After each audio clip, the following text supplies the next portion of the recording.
Good morning. In my previous lectures, I was discussing about linear block codes and cyclic codes. Okay, this is our last lecture of Unit 5. I want to talk about here our convolutional codes. Okay, so come to discuss briefly on convolution code. Okay. So let us briefly discuss on convolution code.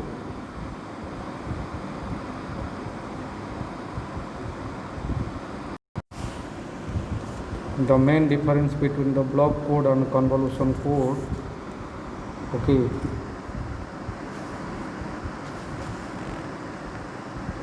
is that is I can be discuss as per the following points. Okay, that is our block codes.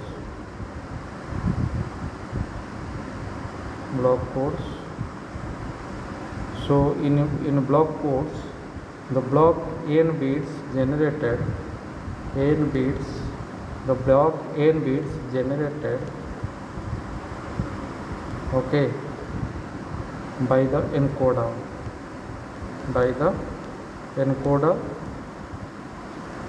in a particular time slot,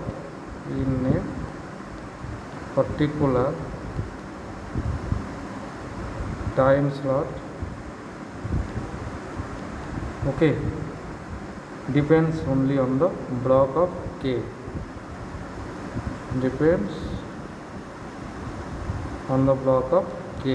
okay, and k is what? That is our message bits within the time slot. Now convolutional code I want to discuss about. Okay, so because our aim is what? We have to identify, or we have to differentiate between the block codes and convolutional code. So now I want to talk about convolutional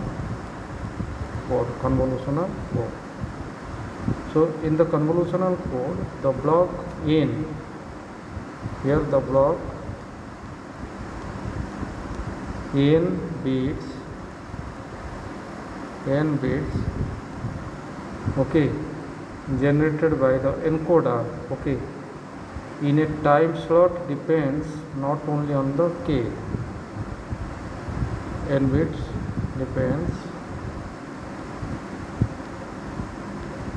not only on k,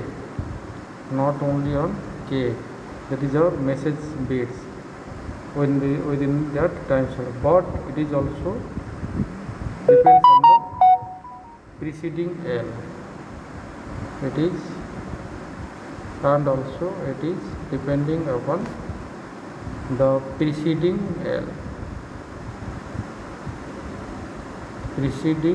L, okay, that is the L is the message bits which L is greater than 1, here L is greater than 1, and here L is the block of the message bits, and this is greater than 1, and generally the value of k and n will be small. Okay, now when I am coming to discuss about the application of convolutional code, so do get some idea when I am talking about the difference between block code and convolutional code. Here when I am talking about the convolutional code, here with the block code, what, okay, because when I am talking about the block code, in block code n bits generated by the encoder, okay, that will be depend on k message bits, but here when I am talking about convolutional code, here the n bits generated by encoder, it will depend upon k message bit, and also that will be depend upon preceding L. This is the difference, because when I am talking about convolutional code, this depends upon preceding L blocks of the message bits also. So now the application of convolutional code.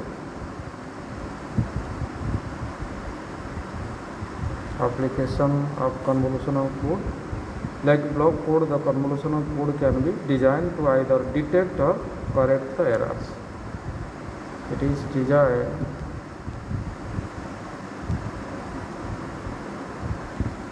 to detect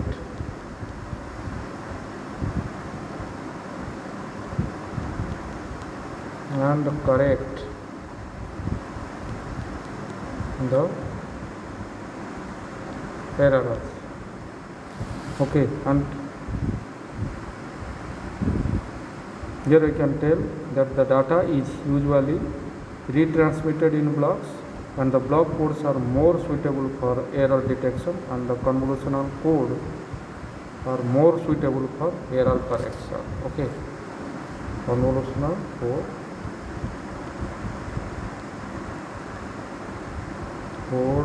is more suitable for correction.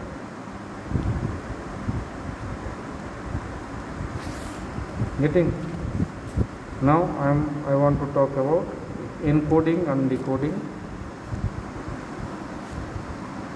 Encoding and decoding. Okay, so encoding of the convolutional code can be accomplished using simple shift register. Using simple shift register. Okay, that is about encoding. Okay, several practical methods have been developed for decoding also. Okay, and the convolution code perform as well as or better than the block codes in many error control applications. Okay, when I am talking about error control applications, okay, convolutional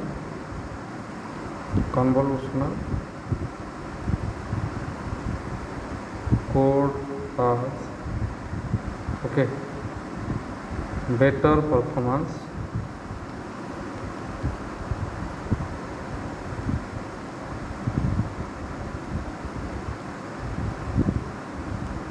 than block codes when I am talking about in error control application. Control applications. Okay, so here I want to draw a basic convolutional encoder. Okay, so I want to draw a encoder that is for basic convolutional encoder.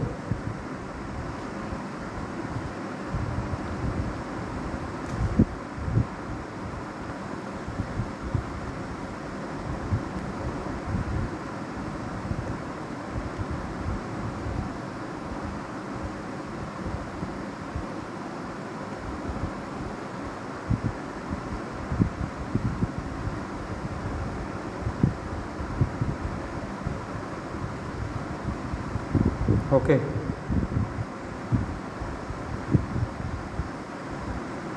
this is information we are giving information, and this is our register here.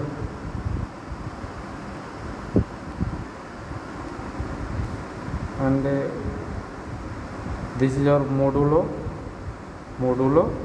to addition. This is our modulo to addition. Okay, modulo to addition register, and here we are giving information, and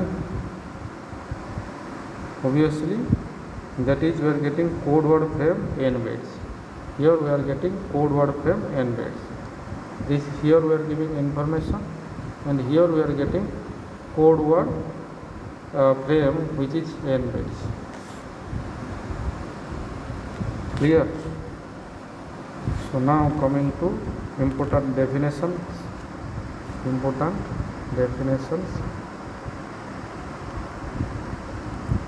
definitions related to convolutional code. Okay, that is code rate. When I am talking about code rate, that is denoted by R, and R, okay, code rate of the encoder is given by K by N. Okay, where what is K? K is number of message bit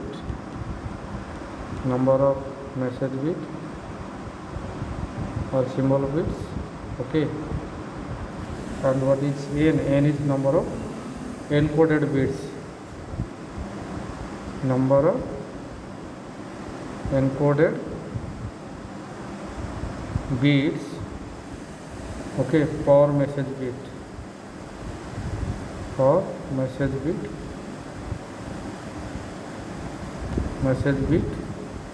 which is equal to 2. Okay, so we can write here R is equal to 1 by 2 because N is 2, okay, and K is 1 here. Okay, so now the constraints length, that is I want to discuss about constraint length,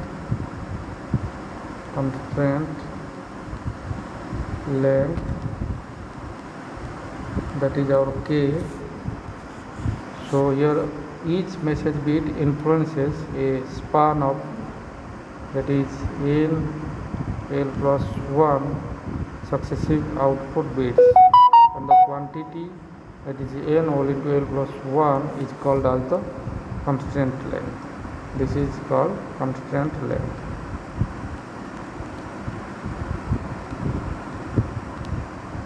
Okay, and it is measured in terms of encoded output bits. For the encoder, the constraint length is 6 bits, as if N is equal to 2 and L is equal to 2. Okay, if you are considering N is equal to 2 and L is equal to 2, then the constraint length will be 6, and here L is the encoder memory measured in terms of input message bits. Okay, similarly the constraint length can be defined in terms of message bits as the number of sheets over which a single message bit can be influenced the encoder output.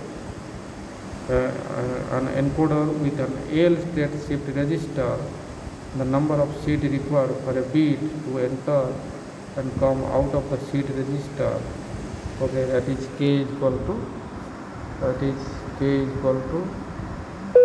plus 1. Okay, and here the constraint length is K.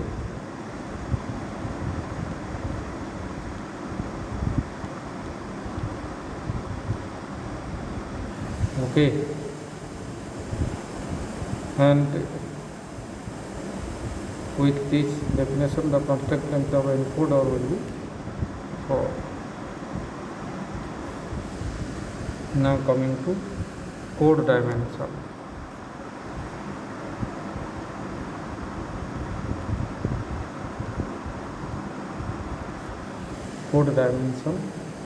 The code dimension of a convolutional code depends on N, K and L. Okay, K represents the number of message bits, already we have discussed so many times. Okay, that will be taken at a time by the encoder, and N is the number of encoded bits for message bits, and L is the what? Encoder's memory.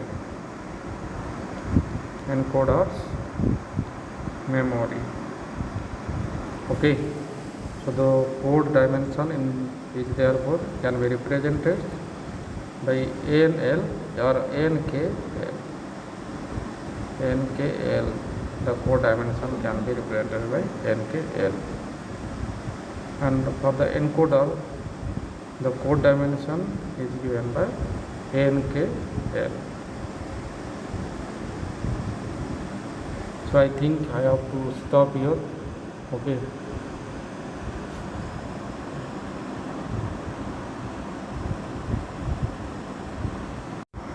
some more discussions I think. Okay, we can talk about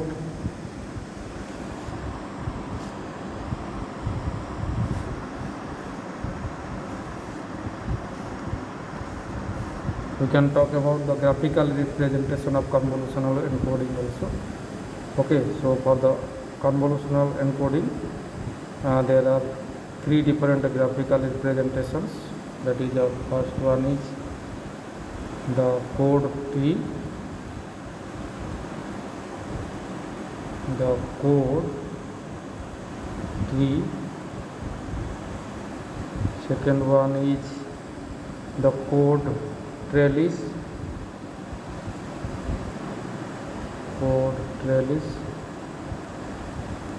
okay, and the third one is the state